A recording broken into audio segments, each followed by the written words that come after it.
242페이지 보시기 전에 전주에 고생하셨던 거 있죠? 218페이지 표하고 그 다음에 231페이지 표 있죠? 보기도 싫은 거예요 지금?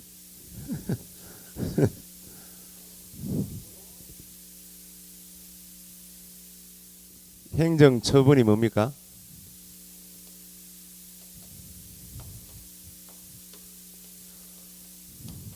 취소하고 정지처분이 행정처분이죠.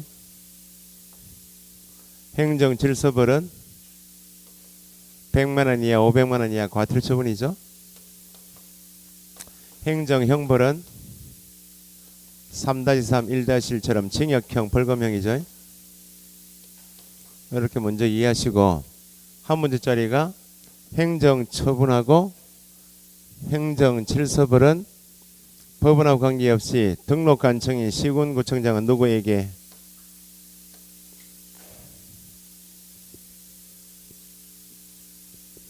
수업 안 한 거예요 이거? 오늘 부동산 거래 신고등에 관한 법 나올 차례 아니에요?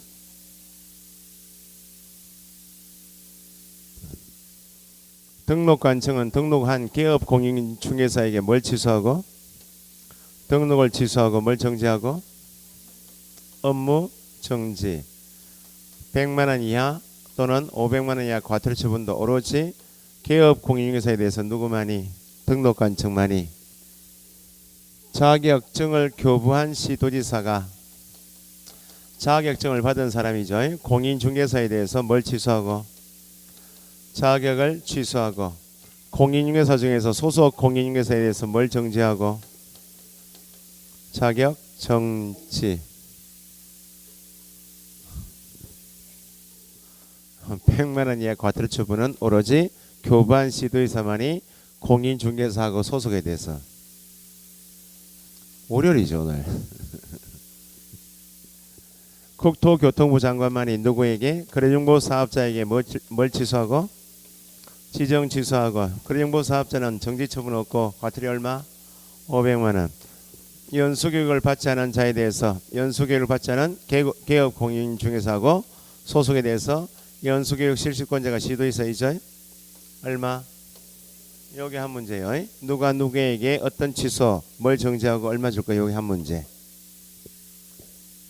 취소는 사전에 뭐하고 청문 정지 처분은 청문 대상이 아니고 취소 사유 중에서 청문하지 않는 것 개업 공인중개사 사망 법인 해산 거래정보 사업자인 개인이 사망 법인 해산이면 청문 대상이 아니고 취소 처분을 했다면 정반납해야 되죠.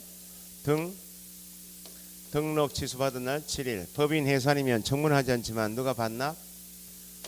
대표자였던 자가 대칠반 그죠? 자격 취소받아도 반납해야 되죠? 자칠반 등록증 반납은 어디 가서 반납하고 등록관청에 자격증은 교부한 시도지사에게 행정처분 중에서 위반 사유가 발생되면 등록관청이 처분하면 되죠? 사유는 발생됐지만 개업 공인중개사가 위반 행위를 했지만 등록관청이 처분을 하지 못하고 3년이 경과한 다음에 처분할 수 없는 게 딱 한 게 있죠. 뭐 등록관청이 자기 권한을 지역 내 개업 공인중개사가 사고 친 것이 있는데 지가 적발하지 못하고 3년 지난 다음에는 행정처분할 수 있는 시효가 3년 완성돼 버렸죠. 뭐 업무정지요. 등록 취소하면 안 돼요. 업무정지 사유가 발생됐지만 등록관청이 3년 이내 처분 못하고 3년 경과한 다음에는 시효가 완성되었기 때문에 업무정지 처분할 수 없다. 업무정지 처분은 3년짜리 이거 꼭 기억하셔야 돼. 법인의 경우 분사무소별 등록 취소할 수 있다. 등록 취소하려면 등록증 반납이 가능해야죠. 여기는 등록 취소할 수 없고 업무정지만 할 수 있고 주된 사무소는 등록증 가지고 있죠. 등록 취소 업무정지 가능하고 행정처분한 것 중에서 국토부 장관에게 보고하고 다른 시도지사에게 통지하는 것이 있죠. 1차 힌트는 국장에게 보고하는 사람 누가? 자격증을 교부한 시도지사가 뭐 한 것만. 두 번째 힌트가 이거예요. 시도지사에게 통지하는 것은 다른 동네 가서도 시험 보지 마라 그 말이죠. 시험 보지 못하는 거 두서라. 부정행위자 처분이 있은 날 5년. 또 자격 취소 처분 후 3년이 경과되지 않으면 공인중개사 될 수 없죠. 그래서 자격 취소한 것만 국장에게 보고하고 다른 시도에서 통지하죠. 며칠 이내에. 잘 보여야죠. 5일. 그죠? 등록관청이 민원 접수받고 위반 사실을 확인했지만 나한테 처분권이 없고 시도지사한테 처분권이 있어서 등록관청이 뭘 알게 된 때 시도지사한테 통보해야 한다. 자격 정지.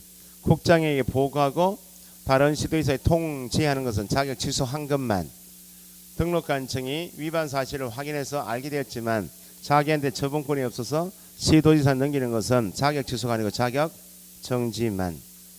자격증을 교부한 시도지사하고 현재 중개업에 종사하고 있으면 사무소 소재지 관할 시도지사 다르면 공인중개사에 대한 자격 취소 처분, 자격 정지 처분은 누구만 하고 요 사람에게만 처분권이 있죠. 그러면 사무소 소재지 관할 시도에는 처분권은 없는데 교부한 사람이 자격 취소하려면 청문해야 되죠. 자격 정지 처분하려면 의견 제출 기회 줘야 되죠. 사무소 소재지사는 처분권 없고 처분에 필요한 절차만 이행한 후 교부한 시도지사에 통보하면 처분은 항상 누가 한다? 교부한 사람이. 업무 정지받고 기간 중이면 결격이죠. 자격 정지받고 기간 중이면 결격이죠. 중개업에 종사할 수 없는데 그럼에도 불구하고 개업 공인중개사가 업무 정지 기간 중임에도 중개업무를 수행한 경우 소속이 자격 정지 기간 중임에도 불구하고 중개업무 수행했다 했처럼 기간 중에 뭘 했네 나오면 다 절대 등록 취소. 소속이면 절대 자격 취소. 업무 정지 기준, 자격 정지 기준은 어디 정하고?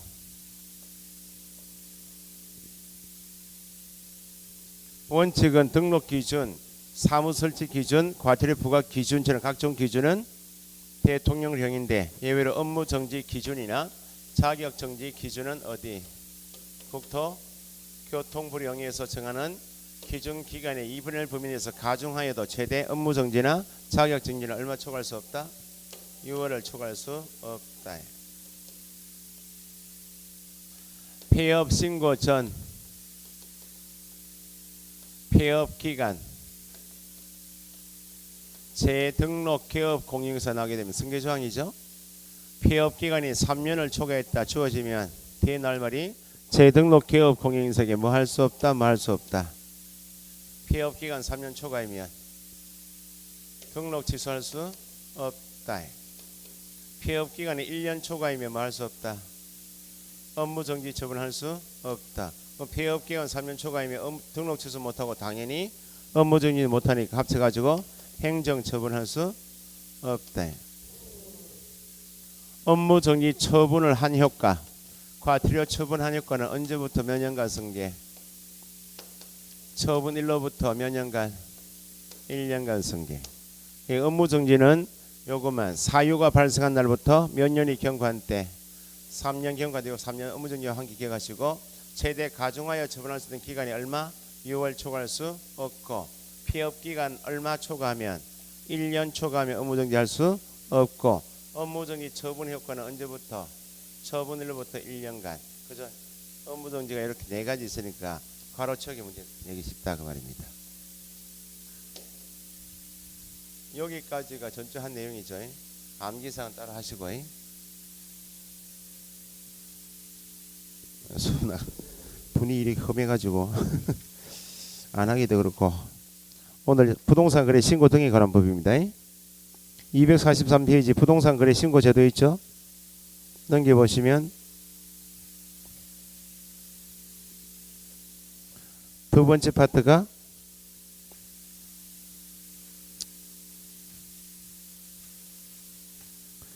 268페이지 외국인 등의 부동산 취득 등에 대한 특례 있죠. 268페이지. 그 다음에 넘겨보시면 275페이지 토지거래 허가 제도 있죠.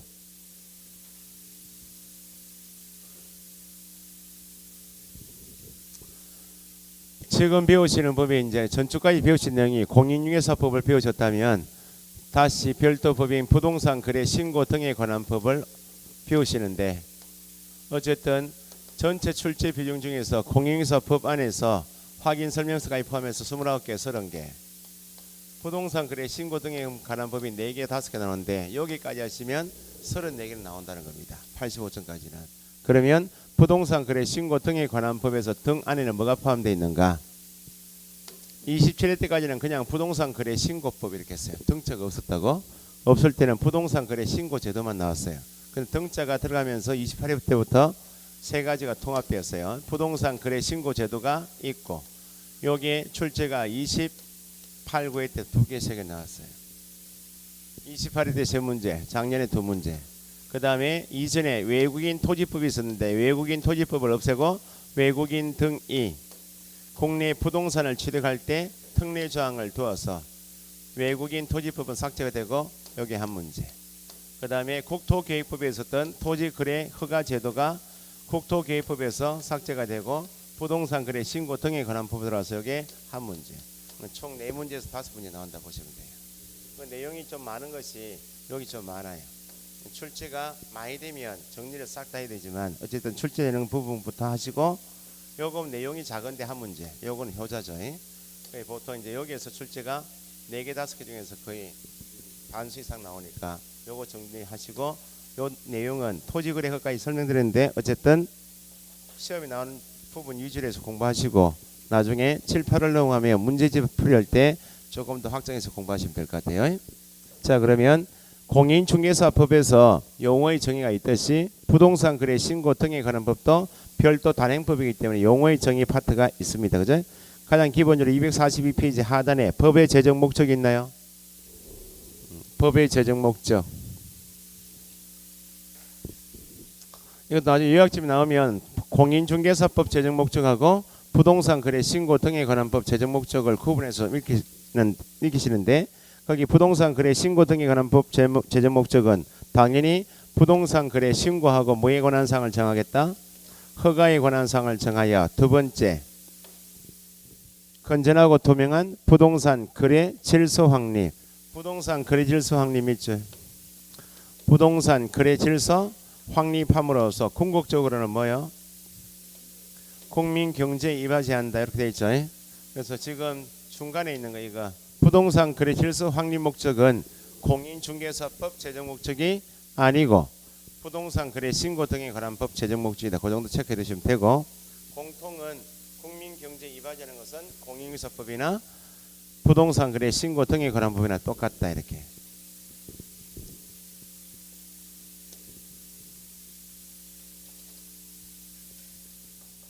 자, 옆에 용어의 정의 있죠. 용어의 정의.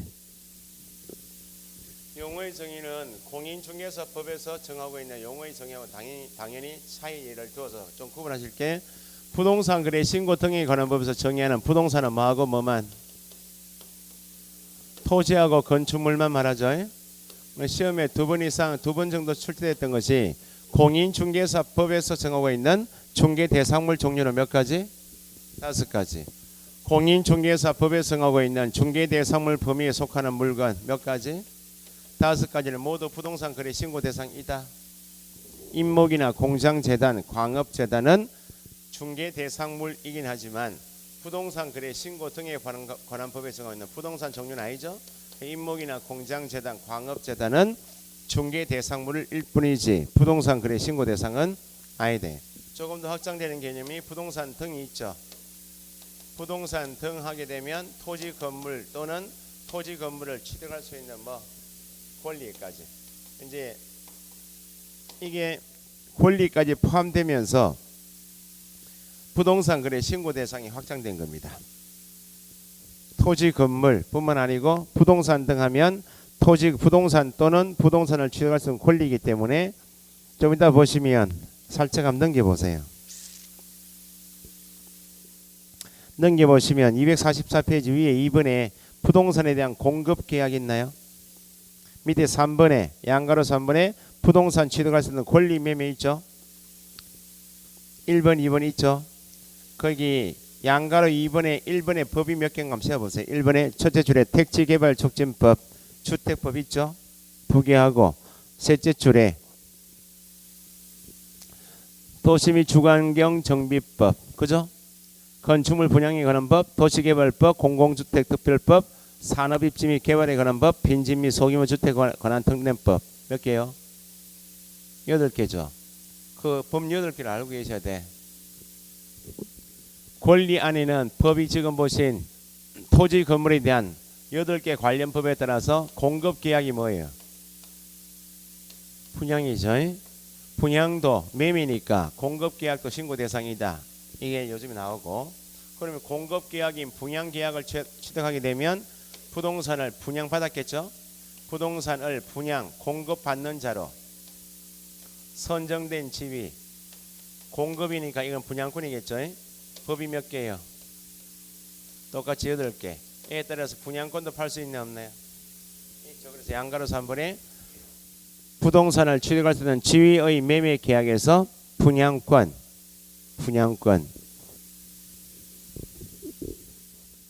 1번에 부동산을 취득할 수 있는 권리에 나와 있고 법 8개 나왔죠.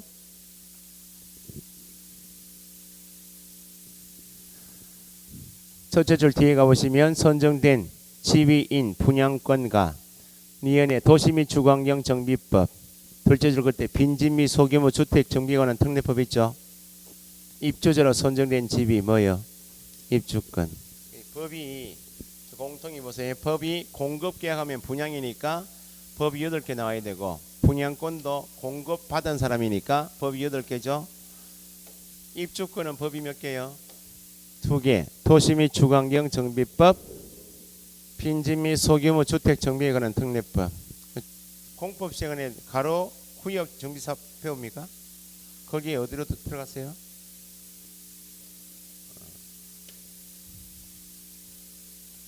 일요일달 안 배웠나? 일요일달에 정비법을 안 배웠다고?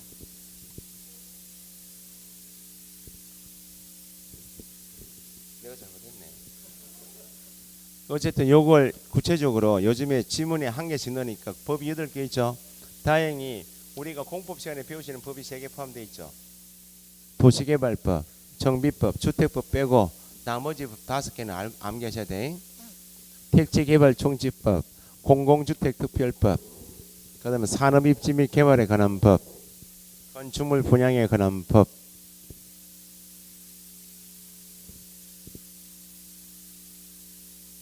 빈집 및 소규모 주택 정비에 관한 특례법, 그건 알고 계셔야 돼. 낱개를 쪼개가지고 공급계약할 때는 항상 법이 몇 개다? 8개이고 분양권 전매계약도 법이 몇 개다? 8개. 입주권 할 때는 법이 몇 개? 2개. 그렇게 거기까지를 포함하는 게 지금 앞에 용어의 정의에서 말하는 부동산 등이에요. 앞에 다시 돌아가시고. 자, 그 다음에 부동산 거래 신고 등에 관한 법에서 정의하는 거래 당사자는 누구이다? 좀 이따 배우시면 부동산 거래 신고 대상인 계약은 매매 계약만 신고하기 때문에 부동산 거래 신고 등에 관한 법에서 정의하는 거래 당사자는 매도 매수인만 의미합니다. 매도 매수인만. 그럼 외국인도 국내 부동산 매매 계약하면 신고한다 안 한다? 해야 되니까 외국인 등도 포함 제외. 포함 동그라미요. 그래서 외국인 등 개념을 시험에서 묻게 되는데 외국인 등 하게 되면 거꾸로 이야기하면 대한민국 국민, 대한민국 법인, 대한민국 정부 빼고 나머지는 싹 다 외국인 등이에요. 외국인 개인도 있겠죠. 외국 법인도 있겠죠. 외국 정부, 국제기구 있죠. 작년에 국제기구 이렇게 물었다고요. 외국인 등 안에는 어쨌든 거꾸로 대한민국 국민 법인, 대한민국 정부 빼고는 싹 다 외국인 등이다. 거기에서 용어 정해 보시면 박스에 1. 대한민국 국적을 보유하고 있지 않은 개인이죠. 대한민국 국적을 보유하고 있지 않은 개인을 외국인이라 한대. 외국인. 외국인도 개인이 있고 법인이 있겠죠. 외국인인 개인, 외국 법인 나누는데 지금 박스 안에 첫 번째 동그라미 1번은 외국인 개인입니다. 개인. 2번부터 해서 2번, 3번, 4번, 5번까지가 묶어서 외국 법인 묶으시고 대한민국 국적을 보유하지 않으면 외국인이랍니다. 외국 법인은 나눌 줄 아셔야 돼요. 2번은 어떤 법령에 따라서 외국의 법령에 따라 설립되어 오면 미국 법에 따라서 회사 만들었으면 대한민국 법인입니까? 외국 법인입니까? 외국 법인이죠. 그러면 외국의 법령에 따라 설립된 법인단체이면 뒤에 다른 말이 없죠. 다른 요소 따질 필요 없이 무조건 외국 법인에 속한다. 그러면 3번, 4번, 5번 앞에 어떤 법령이라고 말이 있어요? 없어요? 없다. 그 말은 외국 법령이든지 대한민국 법령이든지 법은 따질 필요 없이 회사 내부 사정을 따져보니까 3번 구성원 사원 있나요? 구성원 사원 밑줄 2분의 1 이상이 대한민국 국적을 보유하고 있지 않은 자 누구요? 외국인으로 구성되어 있으면 2분의 1 이상이 외국인인 법인단체도 그때는 법 따질 필요 없이 대한민국 법령에 의해서 설립되어도 2분의 1 이상이 외국인인 법인단체는 외국법인에 속한다 그 말이고 4번에 업무를 집행하는 사원, 이사 등 앞서 우리 법인할 때에 임원, 사원 했죠. 뭐 사원을 합쳐 한 명 있을 때 사원이라 하고 주식회사는 이사, 감사 있겠죠. 어쨌든 줄여서 임원에 몇 분의 몇 2분의 1 이상이 대한민국 국적을 보유하지 않은 자 누구? 외국인인 법인단체도 그때는 외국법인에 속하고 5번 대한민국 국적을 보유하고 있지 않은 자 누구? 외국인 개인이나 외국의 법령에 따라 설립된 법인단체 외국법인이죠.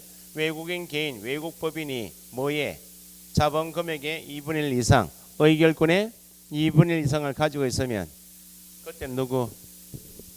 그 밑에 3번, 4번, 5번은 대한민국 법령이 있는지 외국 법령 따질 필요 없이 회사 구성원 수를 따져보니까 회사 사원 수를 따져보니까 얼마나 2분의 1 이상이 대한민국 국적을 보유하지 않은 외국인인 법인단체는 그때는 외국법인 속하고 업무를 집행하는 임원수를 따져보니까 2분의 1 이상이 대한민국 국적을 보유하지 않은 외국인인 법인단체도 그 다음에 회사 의결권이나 회사 자본금액을 따져보니까 대한민국 국적을 보유하지 않은 자 외국인 개인이나 외국 법령에 따라 설립된 법인단체 외국법인이 가지고 있으면 그때는 이것도 어디에 속한다? 외국 법인에 2분의 1, 2분의 1 요거죠.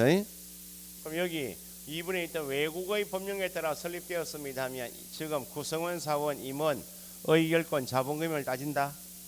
따질 필요 없이 무조건 외국 법인에 속하고 밑에 이제 2분의 1 이상 따지는 것은 대한민국 법령에 의해서 설립되었더라도 원칙은 아니지만 2분의 1 이상을 외국인 또는 외국 법인이 가지고 있으면 그때는 외국 법인에 속한다고. 3, 4, 5번을 잘 보시고 그 다음에 6번은 뭐예요? 당연히 외국 정부는 대한민국 정부가 아니니까 외국인 등에 속하고 밑에 7번도 국제기구 있나요? 등도 다 외국인 등에 속한다. 그래서 대한민국 국민, 대한민국 법인, 대한민국 정부가 아니면 다 외국인 등에 속한다. 그 정도 정의하시고 밑에 부동산 거래 신고 제도 있죠. 거기서부터 제가 설명을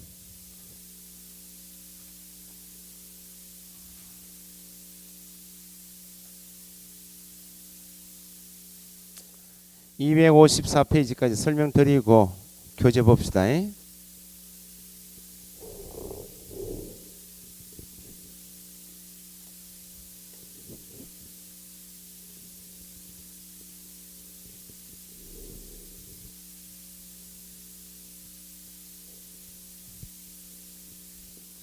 자, 부동산 거래 신고 제도는 부동산에 대하여 거래 계약을 했다면 신고관청에 가서 신고해야 한다. 요게 출제가 2문제, 3문제인데 일단 신고 대상은 어떤 경우에 신고할 것인가 요거부터 보셔야 돼요.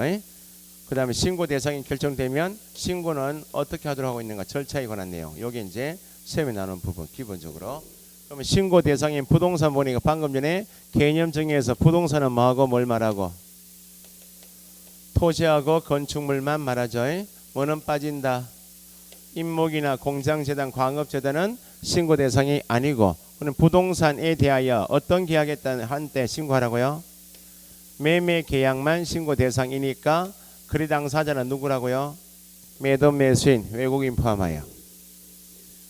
신고 대상에는 부동산만 토지 건물 매매만 신고하는 것이 아니고 등도 포함되죠. 부동산을 취득할 수 있는 권리까지도 포함되죠. 방금 전에 법이 8개 있죠. 공급계약, 공급 계약을 통하여 부동산을 공급받는 자로 선정된 지위 분양권도 팔 수 있죠. 법 두 개에 따라서 입주권이 있죠. 여기도 매매할 수 있나요, 없나요? 있으니까 공급 계약뿐만 아니고 공급받는 자로 선정된 지위인 분양. 어제 하루 종일 강의했거든요. 특강한다고. 특강이 우리 학원에는 진행이 안 됐는데 어쨌든 뭐 했습니다.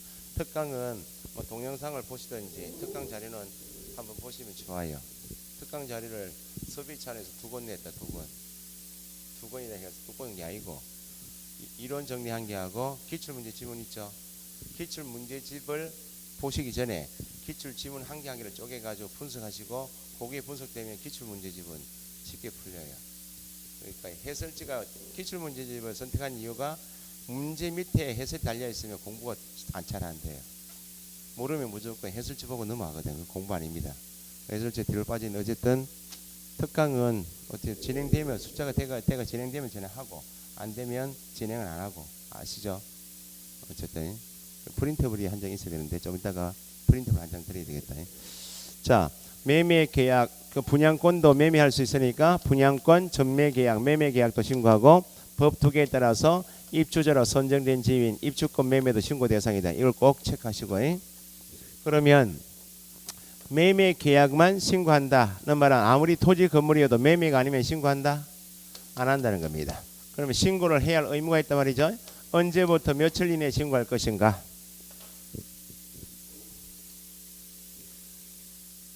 부동산 거래 신고 제도는 취지가 매매 계약한 내용 그대로 실거래가 그대로 신고 들어오면 신고관청이 검증해보고 세무서에 넘겨서 세금 매기라 그런 제도가 부동산 거래 신고되니까 매매 계약 체결한 날부터 60일 이내에 신고해요. 공부를 진행하시면 60일은 안 까먹으시는데 이걸 놓쳐요. 계약 체결한 날부터 언제부터 기산점 날짜가 시작되는 기산점 이걸 놓쳐요. 잔금 지급일 소유권 이전 등기를 하면 안 되고 계약 체결한 날부터 60일. 공인중개사법에서 시군구청장은 누구예요? 등록관청이라 부르죠. 여기는 공인중개사 업무인 중개물을 배우시는 게 공인중개사법이고 여기는 방금 전에 재정 목적이 나왔듯이 부동산 거래 신고나 허가 제도를 정하겠다는 것이 부동산 거래 신고 등에 관한 법이니까 여기는 등록관청을 하지 않고 신고관청을 하는데 공인중개사법에서 모든 기준은 뭐가 기준입니까? 중개대상물 소재지가 기준입니까? 사무소 소재지가 기준이에요. 여기는 사무소 소재지 관할 시군구청장이 등록관청인데 여기는 중개물을 배우시는 게 아니고 신고 또는 허가 제도를 배우시기 때문에 여기는 기준이 부동산 소재지가 기준이에요. 부동산 소재지 관할 시장군수구청장이 신고관청이에요. 만약에 울산광역시 남구에 중개사무소를 두고 있다. 그럼 현재 공인중개사법상 등록관청은 누구? 남구청장. 남구에 가격에 두고 있는 개업공인회사가 중구에 있는 토지 건물 매매 계약 중개했다. 신고는 어디 가서? 중구청장. 공인중개사법을 위반한 개업공인회사에 대한 등록 취소 업무정지 과태료 처분은 누가 하고? 등록관청이. 부동산 거래 신고법을 위반한 개업공인중개사에 대해서는 누가 과태료 처분하고? 신고관청이. 나눌 줄 아셔야 돼. 여기 사무소 들어가면 워낙 여기에서 익숙해져 있기 때문에 여기에 시군구청장 앞에 사무소 넣으면 잘 표시가 안 나니까 공인중개사법을 공부하시는가 부동산 거래 신고 등에 관한 법을 공부하시는 구분해서 여기는 사무소가 먼저 기준, 여기는 부동산 소재지 기준, 여기는 등록관청이라고 여기는 신고관청. 그러면 신고 대상은 이게 신고 대상이에요. 이걸 꼭 기억하시고 그러면 시험에 나오는 것이 신고 대상인 토지 건물 매매 계약한 경우에는 공급 계약, 분양권 매매 계약, 입주권 매매 계약을 한 때는 소위 신고 대상 거래 계약한 때는 부동산 거래 신고를 하지 않아도는 예외가 있는가? 예외가 없습니다. 그러니까 토지 건물 매매 계약한 때 주어지고 뒤에 부동산 거래 신고하지 않아도 된다는 건 틀렸다 그 말입니다. 법 8개에 따른 공급 계약한 때 신고하지 않아도 된다 틀렸고 분양권 매매 계약 신고하지 않아도 다 틀렸다는 거야. 방금 전에 신고 대상인 신고를 하는 거래 당사자 범위는 외국인 등도 포함이다. 외국인 등도 토지 건물 매매 계약 공급계약, 분양권 매매, 입주권 매매이면 당사자는 외국인 등도 포함이니까 외국인도 예외 없이 신고하라 그 말이고, 시험에 두 번 나왔던 것이 토지거래 허가구역, 오늘 좀 이따 배우시겠죠. 토지거래 허가구역 내 허가 대상인 토지를 매매해서 취득하려고 토지거래 허가 받겠죠. 시군구청장 찾아가서 허가 받았으면 신고하잖아. 된다. 예외가 없다는 말은 토지거래 허가 제도하고 부동산 거래 신고 제도는 취지가 완전히 다릅니다. 시군구청장도 똑같은데 토지거래 허가 제도는 좀 이따 배우시겠지만 토지에 대한 투기가 성행 우려가 있기 때문에 투기를 잡겠다는 거야. 지가가 급격히 상승 우려가 있기 때문에 지가를 안정시키겠다. 그것이 토지거래 허가 제도입니다. 여기는 지가 투기와 관계없이 실거래가대로 신고 들어오면 검증해서 세금 매기겠다는 취지니까 시군구청장 같지만 토지거래 허가 받았다 그래서 신고를 하지 않는다는 예외가 있다? 없다. 허가 받은 경우에도 신고해야 한다. 농지 매매 계약을 한 당사자가 농지법에 따라서 관할 시구업 면장에 농지 취득 자격 증명을 발급받은 때에는 신고하지 않아야 된다. 예외가 없다. 신고해야 한다. 뭐 한때 하지 않아야 된다 말 없어요. 신고 제도는 예외가 없다. 요게 한 파트입니다. 여기 이제 28회 때는 단독 문제 한번 나왔고, 여기 이제 익숙해지니까 법 8개 중에서 3개 빼고 나머지 5개 쪼개 가지고 공급계약, 분양권, 법 2개, 입주권 이렇게 읽을 줄 아셔야 돼. 집중하시는 거예요 지금. 자, 신고 절차가 매년 시험 나옵니다. 계약한 날부터 며칠요? 60일 이내 신고해야 한단 말이죠. 그러면 신고를 해야 한단 말은 달리 표현은 어떤 개념인가? 부동산 거래 신고 등록에 관한 법에서 신고할 때 제출해야 할 서식 제목이 부동산 거래 계약, 어떤 계약이요? 매매 계약 신고서 서식이 있고, 신고하라 그 말은 신고서를 작성하여 계약한 날부터 며칠 60일 이내 신고관청에 제출해야 한다. 이것이 신고해야 한다는 개념이에요. 그럼 신고해야 한다는 말은 뭐 가져오라고? 신고서 가져와라 그 말입니다. 그러면 신고서를 작성해와라 그 말은 법에서 정한 신고서에 적을 내용이 있다 없다? 신고 사항이 당연히 있겠죠. 신고 사항. 암기 사항인데 신고 사항이 법에 있으니까 신고 사항을 빠짐없이 적어와라 그 말입니다. 신고 사항을 시험에서 물어요. 그럼 앞에서 필수적으로 암기 사항이 있는데 확인 설명 배우셨죠? 중개대상물 확인 설명한 내용은 어디 적어라? 설명한 내용은 설명서에만 적으면 되죠. 그러면 확인 설명한 내용은 설명서에만 들어간다 그 말은 확인 설명사항은 어디 적는 것이 아니다. 거래계약서 기재사항이 아니고 부동산 거래 신고사항이 아닌 것 하면 확인 설명사항이에요. 확인 설명할 때 어떤 가격? 예전 가격. 설명서 기재할 가격. 예전 가격. 거래계약서 거래 금액. 여기도 매매 계약한 다음에 신고하는 거죠. 여기는 예정 들어가면 안 되고 실제 거래 가격 예정 들어가면 안 돼요. 최근에 추가된 것이 토지 주택법 나중에 배우시면 투기과열지구 배우시겠죠? 투기과열지구에서 아파트 분양받았겠죠. 투기과열지구 안에서 주택 매매 가격이 실제 매매 가격이 3억 이상이면 일반 지역이 아니고 투기과열지구 내에서의 주택 매매이고 가격이 얼마요? 3억 이상이면 네가 투기과열지구 내에 있는 3억 이상짜리 아파트를 매수할 때 네가 돈을 어떻게 구해올래? 자금 조달 계획 하고, 네가 매수했다면 네가 직접 본인 입주할 건지 가족 입주할 건지, 네가 매매했지만 전세 놓을 건지 입주 계획을 신고하라고. 자금 조달 계획과 입주 계획은 무조건 신고하는 것이 아니고 두 가지 조건입니다. 어디에 있는 토기 과열 지구 내에 소재하는 주택으로서 실제 거래 가격이 얼마? 3억 이상일 때만. 그럼 아무리 10억짜리여도 어디에 있지 않으면 토기 과열 지구 내가 아니면 신고 대상이 아니고, 토기 과열 지구 내에 있다 해도 얼마? 3억 미만이면 자금 조달 계획과 입주 계획을 신고하지 않는다. 그럼 나온 김에 자금 조달 계획과 입주 계획이 신고 대상이란 말은 요 두 가지 요건을 갖췄다 그 말이죠. 그러면 자금을 조달해오고 입주하는 사람은 누구예요? 매수인이겠죠. 그럼 매수인이 직접 자금 조달 계획하고 입주 계획을 직접 제출할 때는 본인이 매수인이 직접 가져간다 할 때는 계약한 날부터 며칠 60일 이내 신고서 제출할 때 같이 제출이 되는데 매수인이 아닌 사람이 매수인 외의 자가 대신 제출할 수도 있겠죠. 그럼 매수인 외의 자가 대신 제출할 때는 60일까지가 신고 의무 기간이면 미리 갖다 줘야 매수인 아닌 자가 대신 제출할 거 아니에요. 매수인 외의 자가 자금 조달 계획하고 입주 계획서를 제출할 때는 매수인은 50일 이내까지 제공을 해야 그 사람이 받아서 60일 내에 제출할 거 아니에요. 신고해야 한다. 며칠요? 60일. 자금 조달 계획과 입주 계획을 매수인 본인이 직접 가져갈 때는 60일 내에 같이 제출하면 되지만 매수인이 아닌 사람이 대신 제출할 때는 미리 갖다 줘라. 며칠? 50일 이내에 제출합니다. 50일 이내에 제공하지 않으면 누가 갖다 내야 됩니까? 매수인 본인이 언제까지? 60일 내에 제출해야 합니다.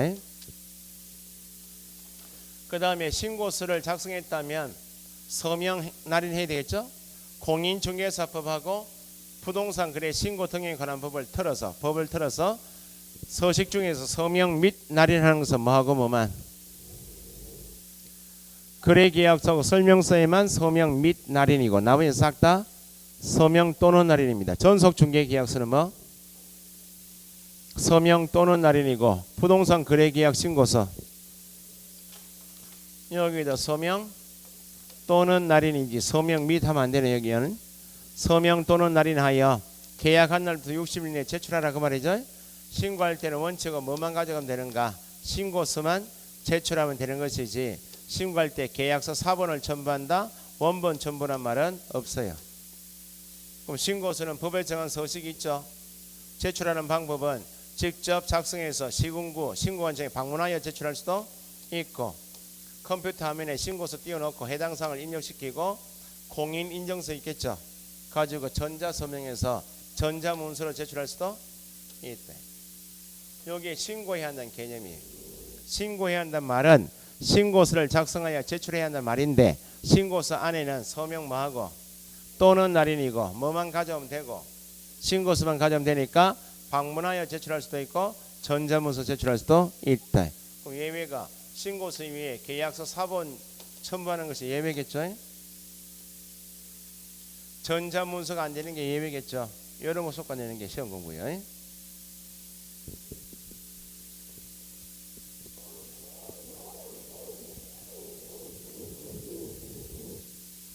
뭐 제가 뭐 잘못한 거 있어요? 왜 분위기를 엄숙하게 만드나? 엄숙한 과목도 아닌데.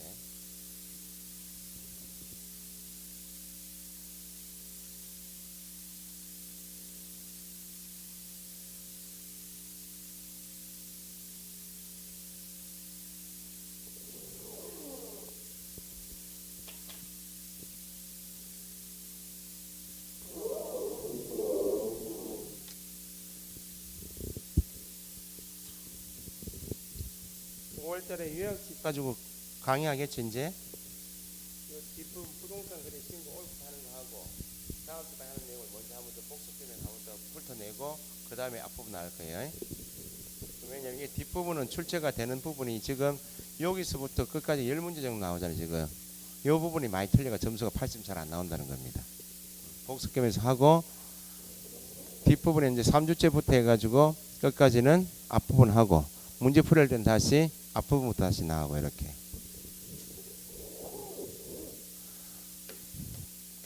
부동산 거래 신고 절차인데 다시요. 뭐만 가져오는 것이 원칙이다. 신고서만 가져가지 원칙은 사본 원본 없죠.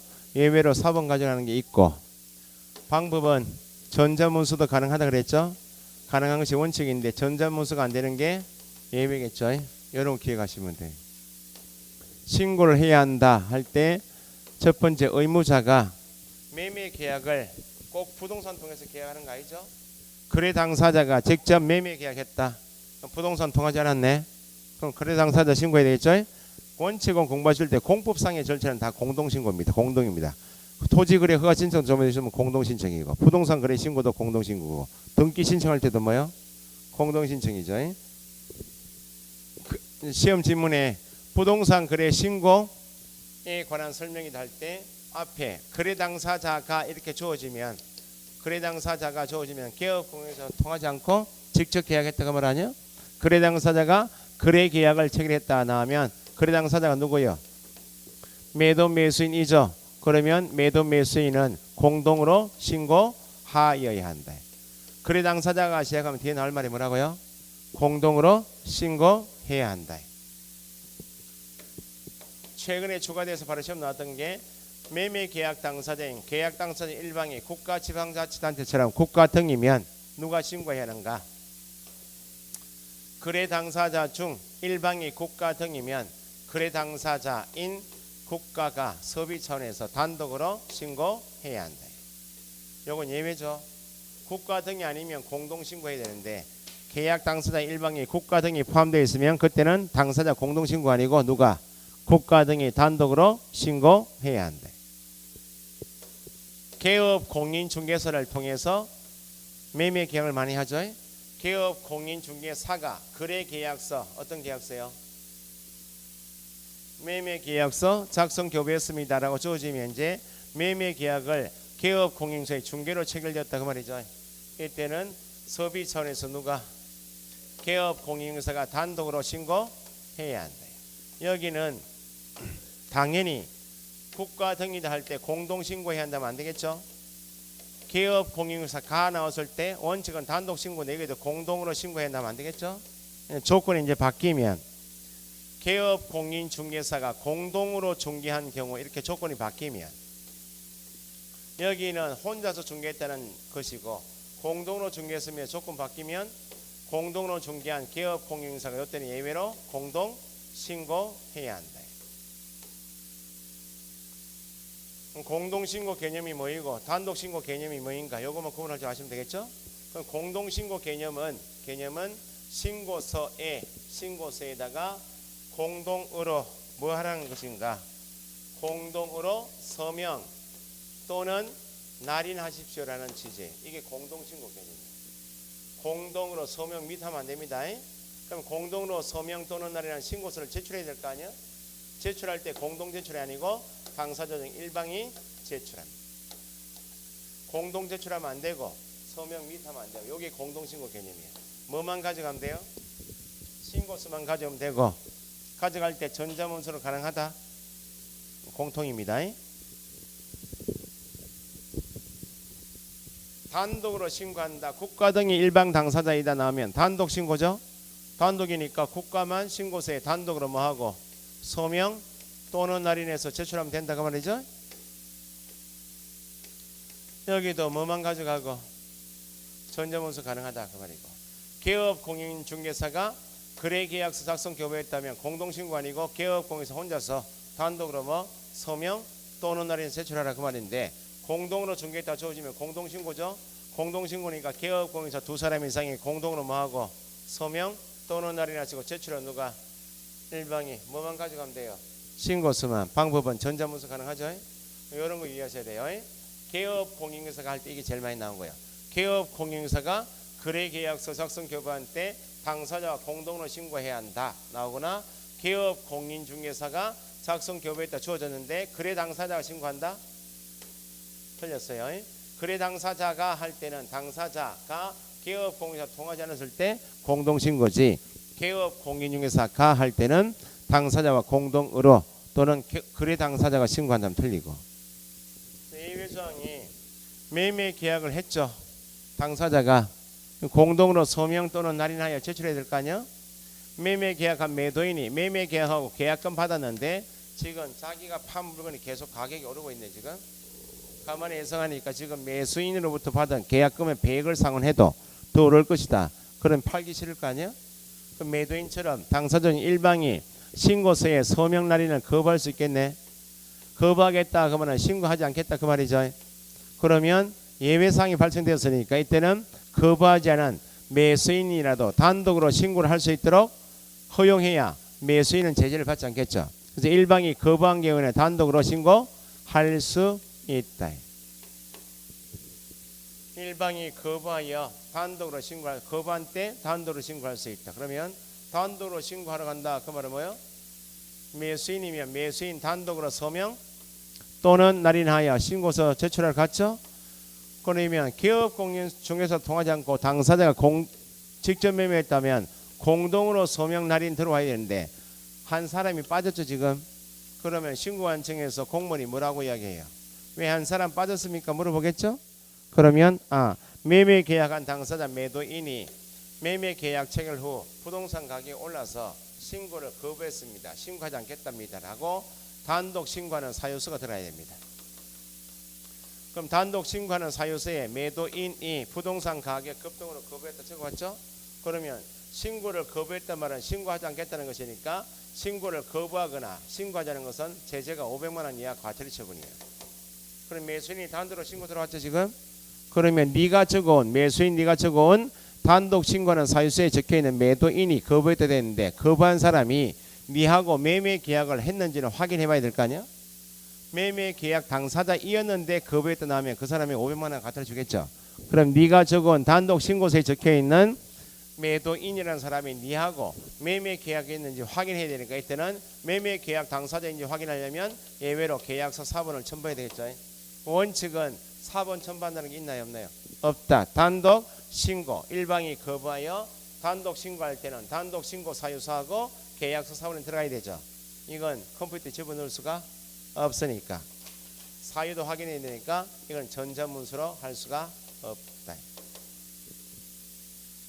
시험에 반드시 나오는 질문이 가장 기본 질문이 어렵진 않죠.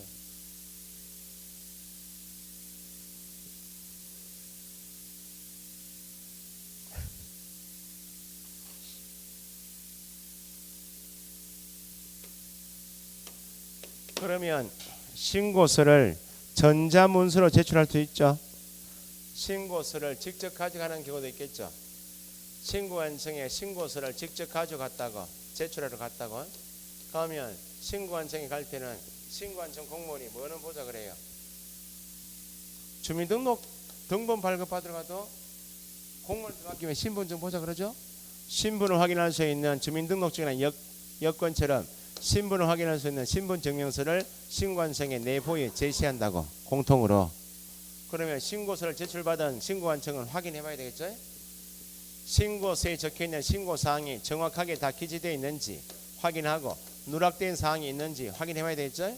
확인해 보니까 정확하게 기재가 안 되었거나 누락 부분이 있으면 신고관청은 보완해 오십시오 하면 되죠. 보완하게 할 수도 있고. 등기법에서 배우시겠지만 등기 신청하면 등기관이 실제로 매매 계약이 있었는지 교환 증여 계약이 있었는지 통장 사본 가져와 봐라 이런 거 있어요. 등기는 형식적 심사만 한다. 그 말은 등기 원인에 필요한 등기 원인을 정리하는 서면만 정확하게 갖춰가면 다른 거 실질적인 내용을 확인할 의무 권한 없이 형식적으로 서류만 심사하고 등기해 주죠. 공신력 줄 수가 없잖아요. 그런데 부동산 거래 신고제도는 신고받은 신고관청이 사실관계를 확인해요. 네가 적어온 신고서에 적혀있는 신고 가격이 실제 거래 가격이 4권에 적혀있는데 4억대로 매매 계약했다면 매매 계약을 신고한 대로 계약했는지 사실 여부를 확인하기 위해서 4억짜리 계약서 제출을 요구할 수 있고 4억대로 매매 계약했다면 매수인이 매도인이 입금되어 있는 돈도 4억대로 입금되어 있겠죠. 신고한 대로 입금했다면 그러면 매매 대금을 4억대로 지급했음을 증명할 수 있는 거래 대금 지급을 증명할 수 있는 자료 제출을 요구하는 등 필요한 조치를 취할 수 있다. 실질적 내용을 확인하죠.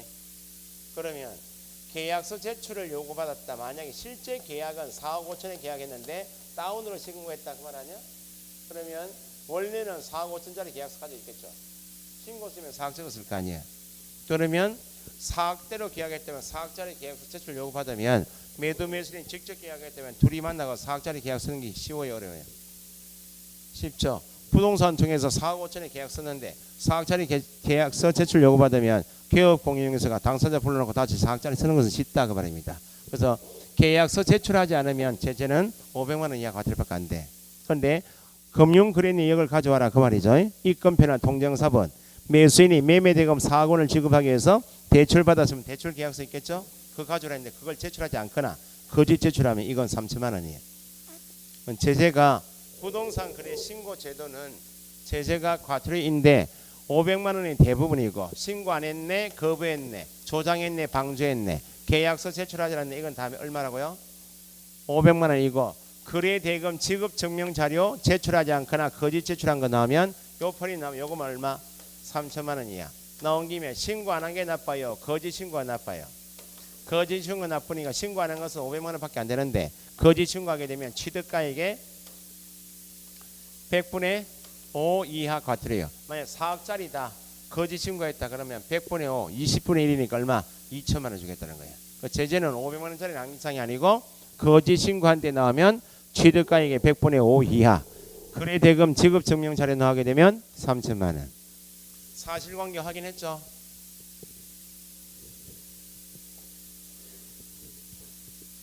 요거하고 쉬었다죠. 신고하겠습니다. 신고 필증 발급해달라 그 말이죠. 신고 필증 발급해야 한다. 며칠인가? 1, 즉시 2, 지체 없이 3, 5일, 4, 7일, 5, 10일.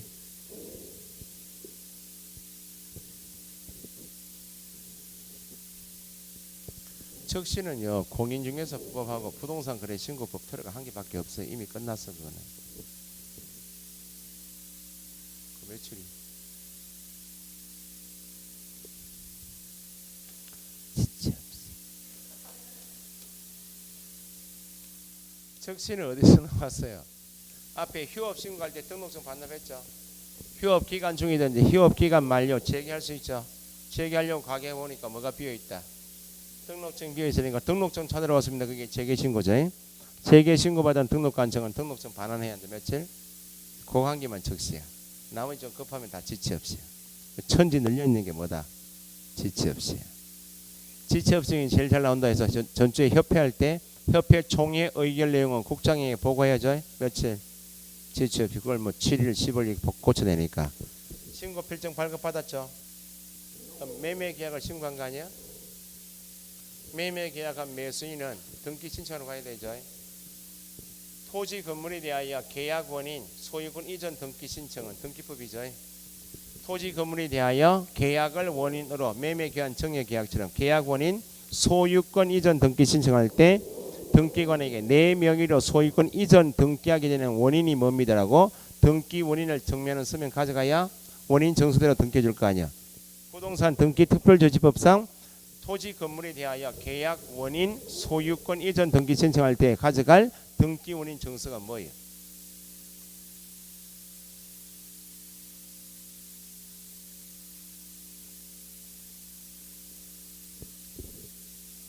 거민계약서 들어보셨어요? 부동산 소재지 관할 시군구청장이 거민기관이고 우리 법에 의한 신고관청도 부동산 소재지 관할 시군구청 신고관청이죠. 원칙은 토지 건물에 대하여 계약을 원인으로 소유권 이전 등기할 때 등기관에게 가져갈 등기 원인을 증명하는 서면 등기 원인 정서가 거민계약서라고. 거민계약서란 말은 매매계약서 썼죠 지금? 매매계약서는 당사자 계약자의 원칙이니까 저가 합의한 내용만 들어갔을 거 아니야. 근데 거민받을 때 시군구청장이 확인해 본다고 당사자 정확하게 기재됐는지 목적 부동산이 있는지 계약을 언제 했는지 요걸 적으라고 추가로. 그래서 거민받은 계약서를 가져가는 것이 부동산 등기 특별조치법상 소유권 이전 등기 신청할 때 가져갈 등기 원인 정서가 거민계약서예요. 그런데 여기는 등기에 필요한 절차가 등기 특별조치법상 거민이죠. 등기는 항상 형식적 심사입니다.